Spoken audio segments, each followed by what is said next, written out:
vous trouvez ça impossible, c'est normal. Parce qu'on ne vous a jamais expliqué comment fonctionne réellement le crédit immobilier.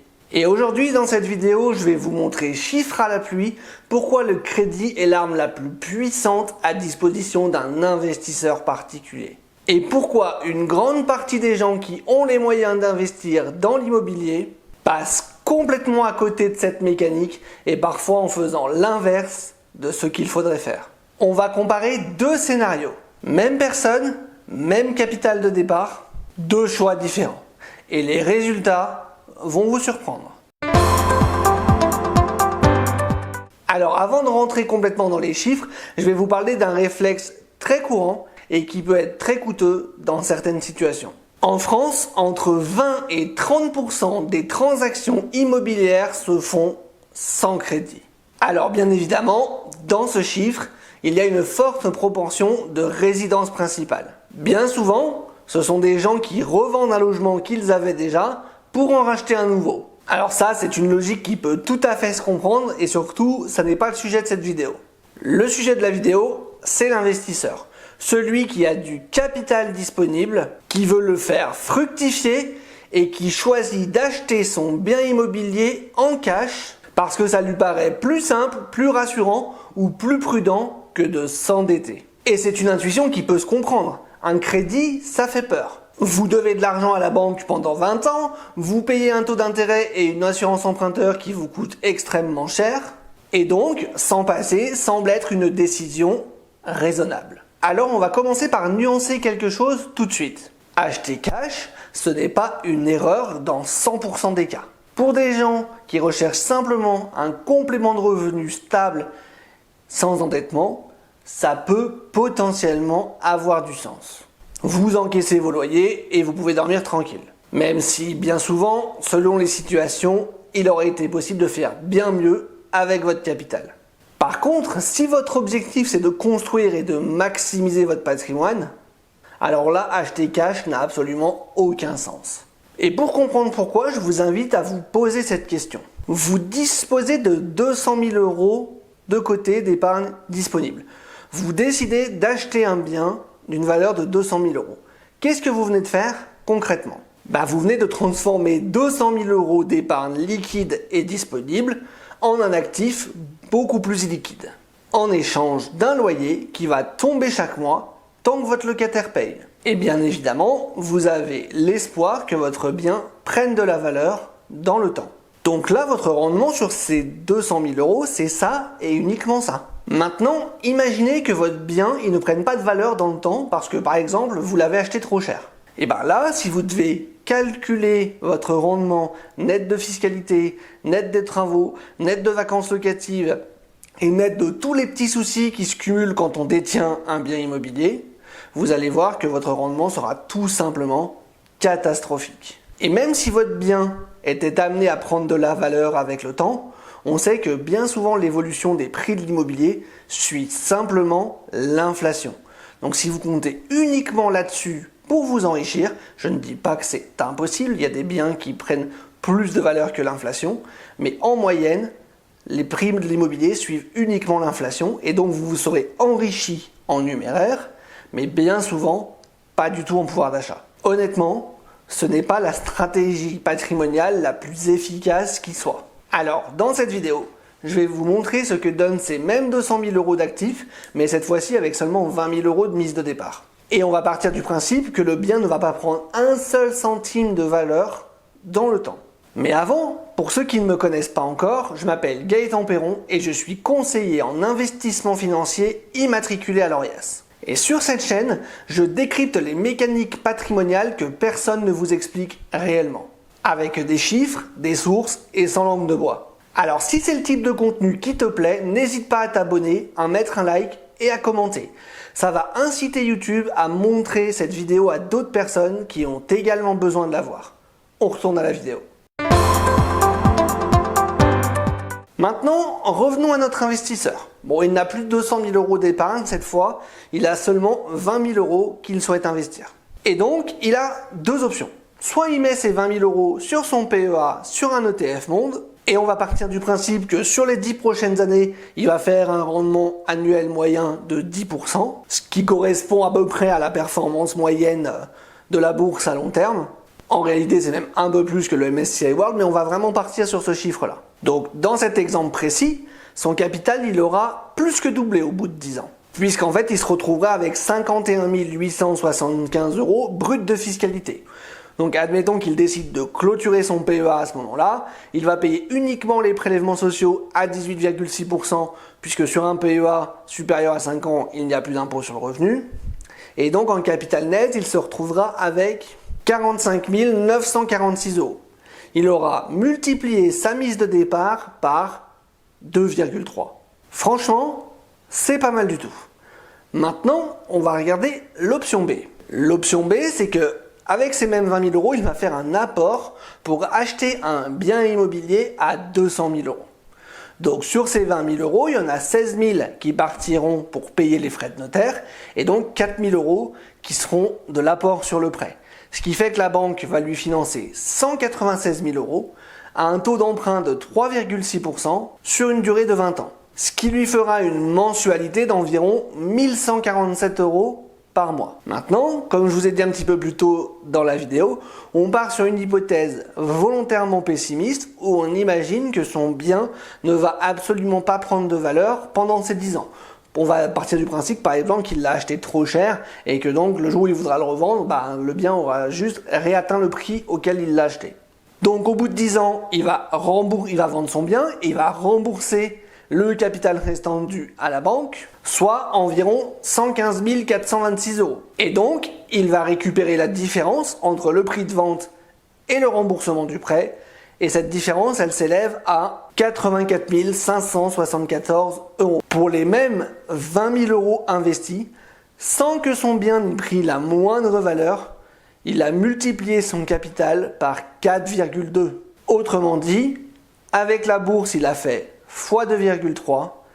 Avec l'immobilier, sans revalorisation de son bien, il a fait 4,2. Quasiment le double. Comment est-ce que c'est possible ? C'est ce qu'on va voir maintenant. Alors ce que vous venez de voir dans le paragraphe précédent, c'est pas de la magie. C'est pas un tour de passe-passe non plus. En fait, c'est même une mécanique qui est extrêmement simple, mais que jamais personne ne vous a vraiment expliqué. Quand vous remboursez un crédit immobilier chaque mois, c'est pas comme si vous payez une facture. En réalité, vous épargnez, du moins en partie. Et pour ça, on va regarder ce qui se passe réellement sur votre mensualité de crédit à 1 147 € par mois. Parce que ce que votre banque appelle mensualité de crédit, ça contient deux choses qui sont très différentes. La première chose, c'est le taux d'intérêt. Ça, c'est ce que vous payez et qui va dans la poche de la banque. Mais la deuxième chose, c'est l'amortissement de capital. Ça, c'est quelque chose que vous remboursez, mais qui va directement dans votre poche et qui fait grossir votre patrimoine. Donc là, comme vous le voyez à l'écran, au mois 1, vous payez 558 € d'amortissement de capital et 588 € d'intérêt qui partent dans la poche de la banque. Au bout de 5 ans, la tendance, elle s'est déjà inversée. C'est-à-dire que vous remboursez plus de capital que vous ne payez d'intérêt. Puisque là, votre mensualité, elle est constituée à peu près de 667 € de capital et de 480 € d'intérêt. Et au bout de 10 ans, c'est encore plus favorable. Vous remboursez 798 € de capital et 349 € d'intérêt. Donc sur l'ensemble des 10 ans, vous avez amorti 80 574 € de capital, soit une moyenne de 671 € par mois. Automatiquement, silencieusement, que vous soyez un bon épargnant ou non. Rembourser son crédit, c'est s'enrichir. C'est comme de l'épargne forcée. Vous n'avez pas eu à vous discipliner. Vous n'avez pas eu la tentation de dépenser votre argent. Le prélèvement automatique mensuel a fait le boulot pour vous. Et c'est exactement pour ça que le crédit immobilier est l'outil le plus puissant à disposition d'un investisseur particulier. Pas parce que l'immobilier monte toujours ou parce que l'immobilier est la meilleure classe d'actifs qui existe, ni que les loyers sont garantis, mais simplement parce que chaque mensualité que vous remboursez vous enrichit, au moins en partie, qu'il se passe quelque chose ou pas sur le marché immobilier.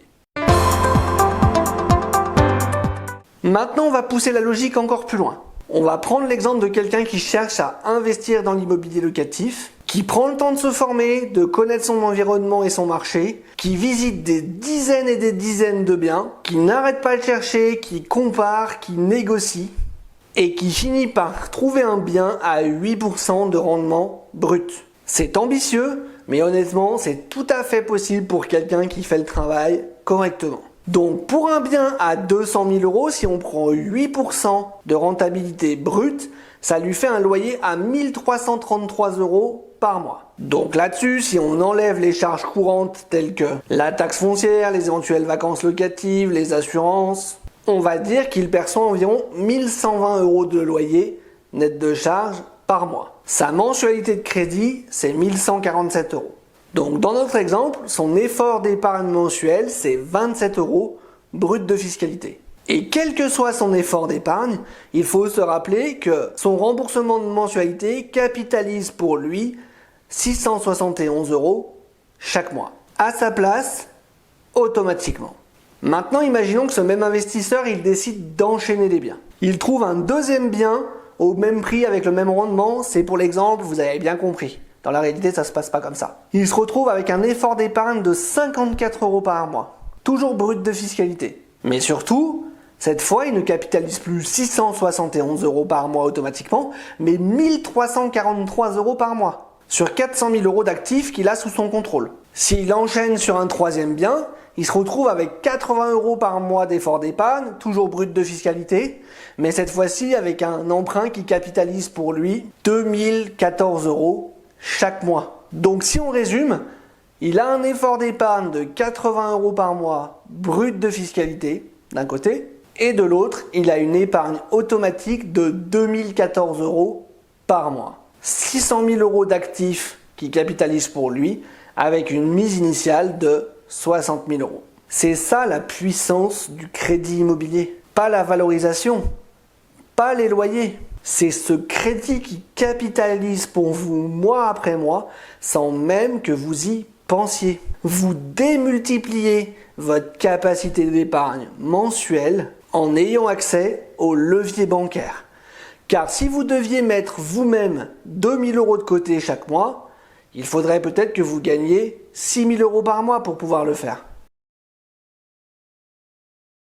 Alors que là, avec les bons montages, en trouvant des biens qui sont intéressants, à un bon prix et en sachant monter un dossier bancaire, vous pouvez potentiellement le faire en gagnant 3 000 euros par mois par exemple. C'est surpuissant.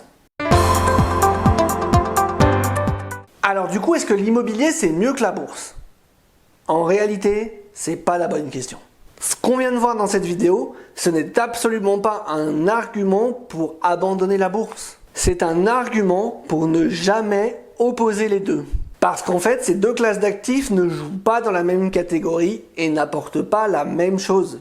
La bourse, vous l'alimentez avec votre épargne. Vous mettez 200 euros de côté tous les mois, votre capital grossit au fur et à mesure, c'est de la capitalisation pure et simple. C'est liquide, c'est accessible et normalement c'est efficace. L'immobilier à crédit, c'est autre chose. Vous prenez contrôle d'un actif de 200 000 euros avec une mise de départ de seulement 20 000 euros. Et chaque mois, que vous y pensiez ou non, il y a 671 euros qui sont automatiquement capitalisés pour vous. C'est de la capitalisation forcée sur une base que vous n'auriez jamais pu atteindre autrement. Et si vous cumulez les deux, vous bénéficiez des avantages des deux classes d'actifs. Pour conclure, il faut retenir 3 choses. La première, c'est que dans la mesure du possible, il ne faut jamais acheter cash si vous avez accès au crédit. Vous venez concrètement de voir pourquoi. Vous abandonnez l'outil qui fait toute la différence. La deuxième chose, c'est que le crédit immobilier, ce n'est pas une mauvaise dette. C'est un outil de capitalisation. Chaque mensualité que vous remboursez, c'est du patrimoine que vous accumulez. Ce n'est pas une charge dont vous vous acquittez. Et la troisième chose, c'est que vous ne devez pas opposer la bourse et l'immobilier. Au contraire, vous devez les cumuler. Parce que l'un vous donne de la liquidité et des intérêts composés, tandis que le second vous force à capitaliser sur un actif potentiellement 10 fois supérieur à votre mise de départ. Maintenant, et bien évidemment c'est important, Il ne faut pas croire que c'est magique non plus et que c'est sans fin. Les banques ne vous prêteront pas de manière indéfinie. À un moment donné, elles vont regarder votre taux d'endettement, votre reste à vivre, votre capacité à absorber un nouveau crédit et elles vont vous stopper. C'est la réalité. La stratégie de l'effet de levier a des limites. Et ces limites, elles sont fixées par les établissements prêteurs autant que par votre situation personnelle. Bien évidemment, il existe des stratégies à mettre en place pour maximiser votre capacité d'endettement, mais ce ne sera jamais infini.